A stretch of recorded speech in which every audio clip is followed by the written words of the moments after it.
شاعر مشرق علامہ اقبال نے کہا تھا، اس قوم کو شمشیر کی حاجت نہیں رہتی اور جس کے جوانوں کی خودی صورت فولادی۔ پاکستانی آج دنیا میں مختلف شعبوں میں اپنی کامیابی کے جھنڈے گاڑ رہے ہیں۔ انہی ہیروز میں سے ایک ہیں چھوٹی سی مریم عارف۔ 16 برس کی مریم پاکستان کی کم عمر ترین مصنفہ ہیں، جو کہ اس کم عمر میں 8 کتابیں لکھ چکی ہیں۔ بچپن سے ہی پڑھنے لکھنے کی شوقین مریم نے 10 برس کی عمر سے لکھنا شروع کیا اور جب صرف 14 برس کی تھیں تو پہلی کتاب لکھ ڈالی۔ مریم کی 8 کتابوں میں 5 سیلف ہیلپ بکس، 1 ناول اور 2 بچوں کی کتب شامل ہیں۔ مریم اس چھوٹی سی عمر میں اپنی کتابوں کے ذریعے نوجوانوں کو بااختیار اور ان میں شعور اجاگر کرنا چاہتی ہیں۔ مریم نہ صرف ہم وطنوں سے بلکہ دنیا بھر سے اپنی کتب پر داد وصول کر رہی ہیں۔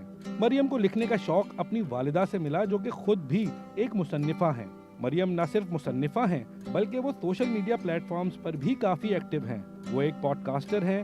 ٹک ٹاک کے ٹرینڈ بک ٹاک پر مریم کی کتب سب سے زیادہ دیکھے جانے والی بکس میں سے ایک ہیں۔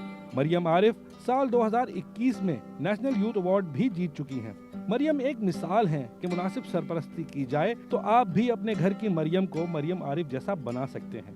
ذرا نم ہو تو یہ مٹی بہت زرخیز ہے ساقی۔